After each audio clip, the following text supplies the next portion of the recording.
passionate, driven, enthusiastic, euphoric. This is who we are as entrepreneurs.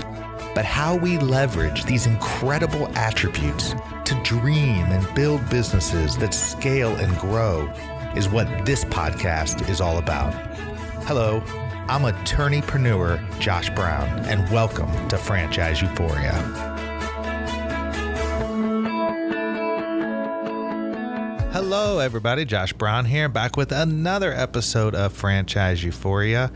Thrilled to be here, of course. It is Tuesday, and it is beautiful outside here in lovely Indiana.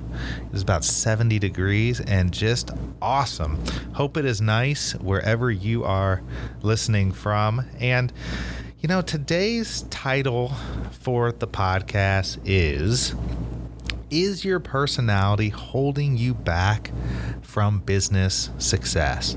You know, personality is such an interesting and often overlooked area when people are thinking about buying a franchise, expanding their business into a franchise, or just getting into business in general. I think we're so conditioned as a culture to just be focused on bottom line, that we sometimes forget that when we buy a business or when we grow a business, we do it through part of who we are and what we bring to the table. And just because a business is profitable at the end of the day, I'm not so sure that that's ultimately a success. I mean, it brings me back to a quote that I recently read from Earl Nightingale, who wrote the incredible book, The Strangest Little Secret. And he says, quote, "Success is the progressive realization of a worthy goal or ideal." End quote. Let me say that again. Success is the progressive realization of a worthy goal or ideal. And so it got me thinking about when people pursue business goals that don't actually align with their personality or their personal goals. I mean, is that really a business success? It was actually Dan Miller who wrote the New York Times bestselling book, 48 Days to the Work You Love and When Wisdom Meets Passion. A few other books. I'm fortunate to be part of a mastermind group with Dan, and he sent me the book by Earl Nightingale, and I had never read it before, even though it's very well known and very well read. And I just love that definition of success. And it got me thinking about, is your personality holding you back from business success? And defining success as the progressive realization of a worthy goal or ideal.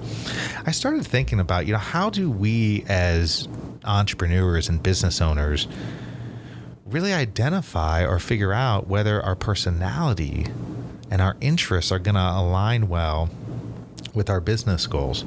Well, I have 5 ways today in which you can identify your unique personality, strengths, and weaknesses. Number 1 is simply take a personality test. I mean, gosh, there's tons of them out there. Strengths finders. There's one that I particularly like called How to Fascinate by Sally Hogshead. There's disc profiles. I mean, gosh, there's so many different kinds of personality tests out there that not only will measure what your strengths are, but how other people view you and see you. And so I think that's always a good exercise and a first step to really figure out what your personality strengths and weaknesses are. Number 2, you got to take stock of what you like to do and what you don't like to do. And I think writing that down is best. I mean, literally, you can just get a piece of paper, draw a line down the middle of the page, and on the left-hand side, write the word like, and on the right-hand side, write the word don't like. And just free for all, write down things you like to do and things you don't like to do. Number 3, make a written list of the words that best describe you. I mean, oftentimes we can't pinpoint specifically or in a very articulate way what makes us tick or what we like and what we don't like. And so I think it's a good idea to make a list of words that best describe you. And these can be words that you think of when you think about yourself, but also I would pay really close attention to words that other people use when they describe you. And if you can't think of any or don't know of any from how others have described you, just ask, reach out to your family, reach out to somebody or to 5 to 10 people who feel like really know you. It may be your family. It may not. It may be close friends. It may be people you just met. I don't know, but only you know people who really, really know who you are. Reach out to them and ask them to tell you a few words that they think best describes you. I think that's really instructive.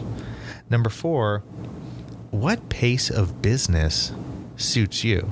So in other words, getting specific on what kind of business do you want to operate? I mean, a classic example is if you don't like going retail shopping or going to retail stores, boy, I would highly recommend that you don't get into the retail business, even if there is a great opportunity there. There will be great opportunities in whatever business you go into if you go through the process of figuring out and matching what works well with your personality and what is a viable, good business model. Number 5, know your kryptonite. Know what you hate and avoid it. This sounds rather obvious, but I'm always amazed at the number of people who get into businesses where when you get right down to it, they just really don't enjoy it. And in fact, some of them hate what they do, but they focused so intensely on the bottom line business side of things, and they gave no attention to what they personally wanted to do or what worked well with their personality. So I think if you take those 5 identifying markers, or you do those 5 things, I think you're going to come away with a pretty good idea of what your personality strengths and weaknesses are.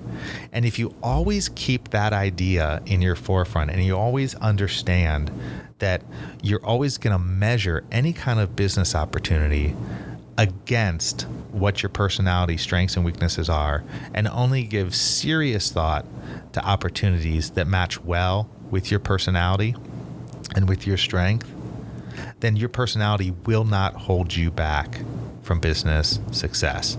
And believe it or not, there are a whole host of people out there that is the only thing holding them back.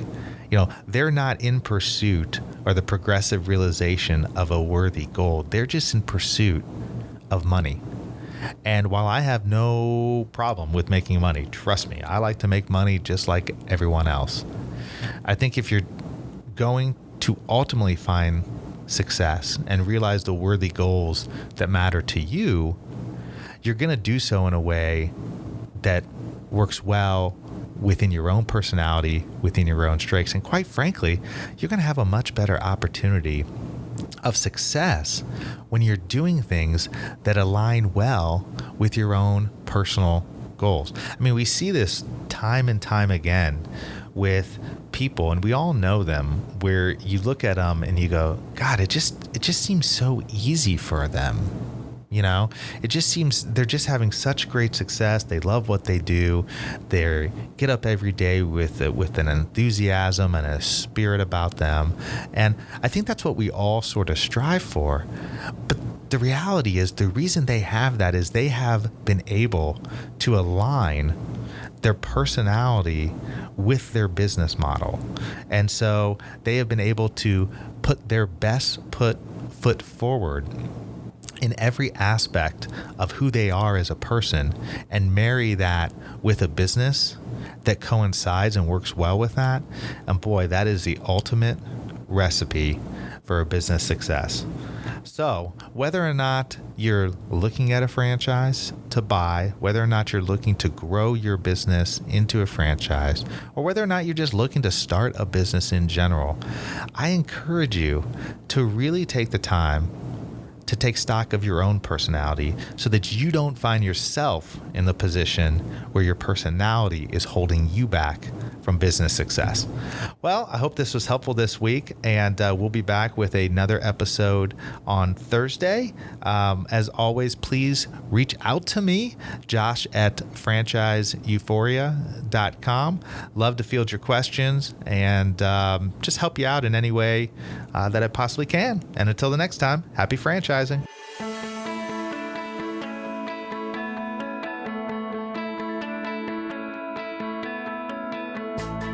Thanks for being with us today on the Franchise Euphoria podcast. If you enjoyed this episode, please be sure to go to iTunes and provide a review. Also, please remember that although Josh Brown is a licensed and practicing attorney, nothing contained in this podcast should be construed as legal advice, because it is not. The information contained in this podcast is general and educational in nature, and none of it should be relied upon as legal advice. That being said, if you have questions for Josh and would like to contact him, please email him at josh@franchiseeuphoria.com. Thank you so much for listening, and we hope you tune in to our next weekly episode.